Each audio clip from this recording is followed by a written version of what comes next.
से ज्यादा कुछ नहीं है। सभी लोग सुनकर चौंकते हैं और बुद्ध से पूछते हैं, परंतु बुद्ध विचार तो आते हैं और चले जाते हैं, पर दैक एक बार आ जाता है तो जाने का नाम ही नहीं लेता। बुद्ध कहते हैं, मैं तुम्हें एक छोटी सी घटना बताता हूँ। एक नगर में एक धनी शेठ रहता है। उसके पास एक वफादार नौकर होता है। वह शेठ अपने नौकर पर बहुत विश्वास करता है। वह शेठ अपने नौकर कभी भी किसी बात के लिए भी शक नहीं करता, क्योंकि उसका नौकर वास्तव में ही बहुत ईमानदार होता है। एक बार उस शेठ को किसी काम से बाहर जाना पड़ता है। 2-3 दिनों के बाद जब वह शेठ वापस लौटता है तो वह एक कीमती सामान लेकर आता है।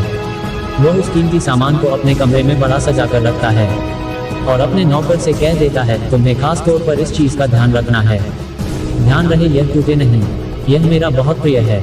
नौकर कहता है, मालिक मैं पूरा ध्यान रखूंगा, आप चिंता न करें। अगले ही दिन वह नौकर पूरे घर की सफाई कर रहा होता है। सफाई करते करते वह शेठ की उस कीमती चीज के पास पहुंचता है और उसकी भी सफाई करने लगता है।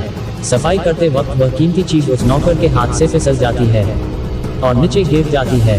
शेठ को यह बात पता चलती है और वह नौकर के पास आता है और नौकर को खूब डांटता धमकाता है, पर न तो वह उस नौकर को नौकरी से निकाल सकता है और न ही उसे पिट सकता है, क्योंकि वह उसका बहुत वफादार और पुराना नौकर है।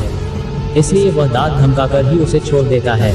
शेठ अपने उस कीमती चीज के बारे में सोचकर बहुत दुखी हो जाता है। रात होती है और शेठ अपने कमरे में लेट जाता है। शेठ को नींद नहीं आ रही होती है। वह बहुत बेचैन होता है। बेचैनी के कारण शेठ अपने कमरे से बाहर निकलता है और देखता है कि उसका नौकर निश्चिंत के साथ खराटे ले लेकर सो रहा होता है। वह यह देखकर और क्रोधित हो जाता है। सेठ सोचता है, इसने मेरी इतनी कीमती चीज तोड़ दी और उसे बिल्कुल भी चिंता नहीं है। मुझे यहाँ नींद भी नहीं आ रही है और यह आराम से सो रहा है। पर सेठ कुछ कर नहीं पाता, क्योंकि वह उसका पुराना और वफादार नौकर है। सेठ अपने कमरे में वापस चला जाता है। अगले दिन सुबह सेठ सोचता है, मैं इस समस्या से कैसे निकलूं। फिर सेठ को एक तरकीब समझ आती है। वह अपने नौकर के पास जाता है और अपने नौकर से कहता है, मुझे बहुत दैक हो रहा है, यह बताते हुए कि वह जो कीमती चीज कल तुमने तोड़ी थी वह मैं तुम्हारे लिए लाया था। मैं चाहता था कि मैं उसे तुम्हें उपहार में दूं, परंतु अब क्या कर सकते हैं, अब तो वे टूट गई है। सेठ की बात सुन नौकर को धक्का लगा। नौकर सोचता है, अरे यह तो बहुत बड़ी गलती हो गई। वे इतनी कीमती और महंगी चीज मेरे लिए थी और वे मुझसे ही टूट गई। फिर क्या, उस नौकर के मन में बेचैनी पैदा हो जाती है, दैक पैदा हो जाती है। रात होती है और सेठ आराम से सोता है और वहाँ नौकर बेचैन रहता है। उसे नींद नहीं आती। क्यों नींद नहीं आती? क्योंकि अब उस नौकर ने उस शेठ की उस कीमती चीज को अपने आप से जोड़ लिया, इसलिए वह दुखी हो रहा है।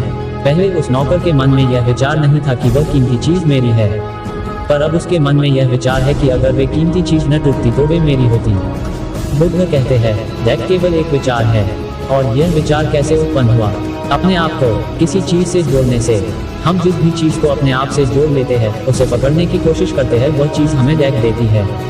क्योंकि वास्तविकता तो यही है कि कोई भी चीज हमसे जुड़ नहीं सकती। हर चीज आपके पास है, आपकी है, पर कुछ समय के लिए। कुछ समय के बाद वह आपसे दूर हो जाएगी। उस दूर होने की घटना को स्वीकार करें।